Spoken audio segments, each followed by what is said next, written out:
I also spoke earlier today to NPR media critic David Folkenflik about how radio news is handling these issues. David, do you think that NPR and radio in general is in a slightly different situation than the broadcast networks? After all, NPR is more of a loose network. Stations don't have to carry network programming, so you might get a little bit more diversity in terms of what you hear on the air. It's a system. It's not a top-down command. At the same time, there's an expectation that there's a conformity to certain standards, but we allow individual stations to exercise judgments. And I want to be clear, speaking as the guy who covers media for NPR and as its media critic, I don't speak on behalf of the institution. But certainly you see different stations taking advantage of different offerings, whether the live stream of what the president is offering, what he and his officials are saying from the White House, or of the continued broadcast of NPR's All Things Considered, given how many of his briefings take place during those early evening hours. As I'm sure you know, there's a radio station in Seattle that decided it was going to stop carrying the live briefings. They've taken a little bit of a backlash, but I'm going to read a little bit of a statement that they said. They said, after airing the White House briefings live for 2 weeks, a pattern of false information and exaggeration increasingly had many at KUOW questioning whether these briefings were in the best service of our mission to create and serve a more informed public. They now say that they've been facing some backlash. They're being accused of politicizing the situation. What do you think of their decision? Well, I don't think it's an accident that KUOW is right there on the leading edge of the coronavirus infections. That it's part of the Pacific Northwest, Puget Sound region that was hit very hard by this, and it's a sensitive topic. And I'm sure that their audience, their listeners, and their region wants reassurance and reliable information, and that has proven to be, what shall we say, complicated when it comes to the briefings that have come from the White House. The president has had esteemed public health officials with him, and at the same time has often contradicted them or taken issues, mischaracterized things, often offered misleading information, argued against the needs that state and local officials were making from places like Washington, disparaging the governor of the state of Washington simply for apparently not being complimentary enough. I think that part of the American system in media as well as in its government is that it's decentralized in many ways, and that individual news organizations get to make choices. NPR pulled out as a network, in terms of the national feed, we pulled out of offering some of the feeds live, saying that it was no longer providing useful value for listeners and that we could do better by some reporting vigorously, presenting what the president and public officials had to say, but also reporting on that, synthesizing it, and at times fact-checking it. And I think that's reasonable, too. MSNBC and CNN have had less tolerance, as we just heard, for allowing these events to go on for hours, particularly when there are so many contradictions and misstatements made along the way. So I think different news organizations get to make decisions that are organic to them, and that's okay. I think that's actually probably right. Well, what about the flip side of that, which is that the American public is a good editor and a good judgment of news and information themselves. Let them decide. So if you carry the president live, most people are going to know or sense that something is exaggerated or overstated or possibly a falsehood. But he's the president of the United States, and you should not be deciding for me whether I can hear it on your air. Well, so there are really two arguments, and one is the one against doing that. One is the one you've just articulated, and the other is one that you've heard from, among others, the media critic at Fox News itself, Howie Kurtz, who's been covering the media a long time, saying this amounts to censorship. I think that last argument is specious. Private broadcasters are not censoring anyone. The question of censorship is one from the government, preventing other people from other voices from being heard. I think that there's legitimate reason for people to want to hear from their chief executive, from the president, and from his or her, in this case, his public officials, offering their best case understanding of what's happening, what's going to happen, what's needed, and what we should be doing as citizens. I don't think that has to come in the form of live pillar-to-post broadcast of everything that's said at the White House at this time. It's overwhelming. It overwhelms the news volume. That said, NPR and other news organizations, even when not covering it live, offer it. We post it online. We often have live streams available to stations. Stations can offer it on their website. Stations can offer it through their digital radio streams. there are a variety of conduits for this. If we don't carry it on sort of it's not exactly a dictate, but if we don't say to our stations, this is what we expect you to carry at this time, we're not preventing the president's word from getting out. I do think we need to respect our listeners, our audiences, and their intelligence.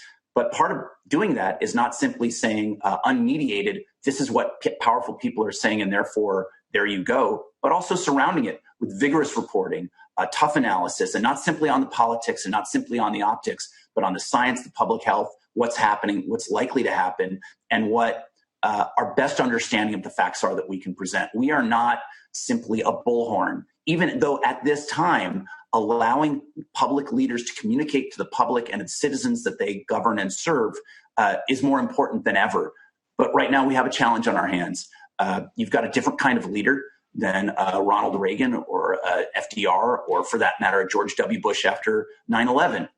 And the kinds of information being presented is contradictory and confusing. And at a time of public health, it's important that responsible news organizations try to mediate that, even as they clearly and fairly present what the president and his officials have to say.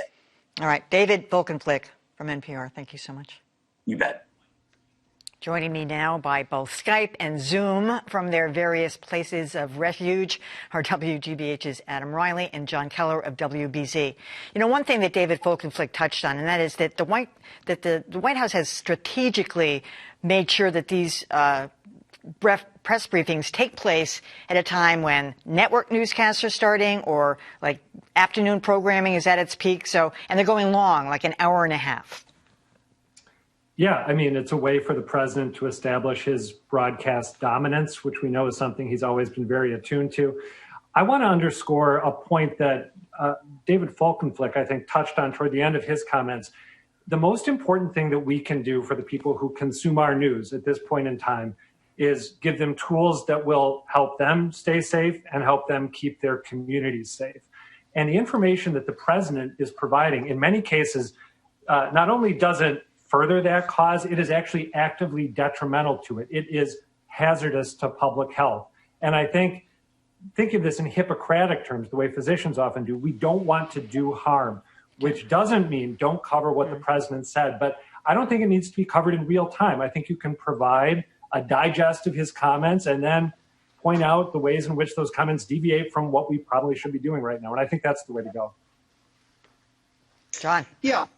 Look, I've been interviewing politicians for more than 30 years. And while I've never interviewed a pathological liar of the caliber of this one, I'm sure I've been lied to many times, probably more often than not. And hopefully I've done a decent job of trying to rebut that when I present the material to the viewers. In this case, it's going out live. Maybe some thought ought to be given to the idea of having real-time fact-checking. You've seen some of the cable networks play with this from time to time. I mean, the most egregious example with the president was the touting of this anti-malarial drug. I'm not going to try to pronounce it, but you referred to it in your package, Emily.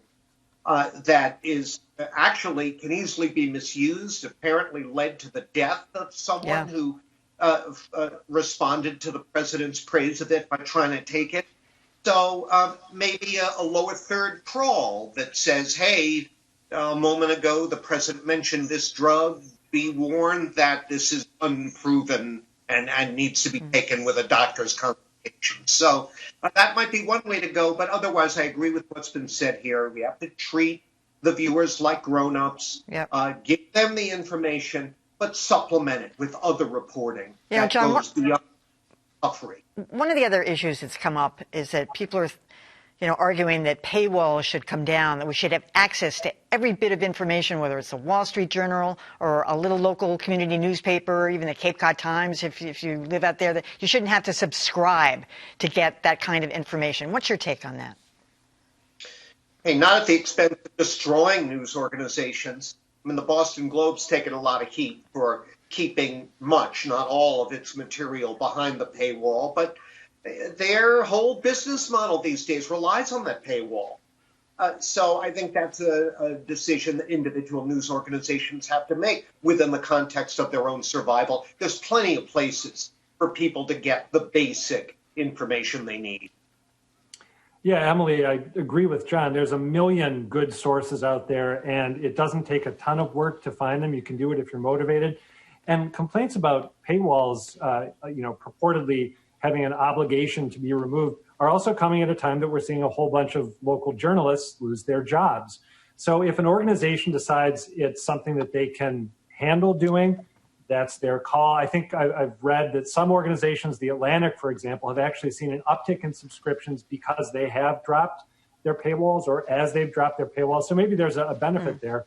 But you also have a business to operate and staff to pay, and hopefully you can keep the staff on. So I have a hard time with any organization, the Globe or anyone else, being shamed for sticking to their business model. Yeah, this may sound kind of crazy, but the news media has been deemed essential in most communities. They're allowed to be out and about, New York City, all these places where there have been lockdowns.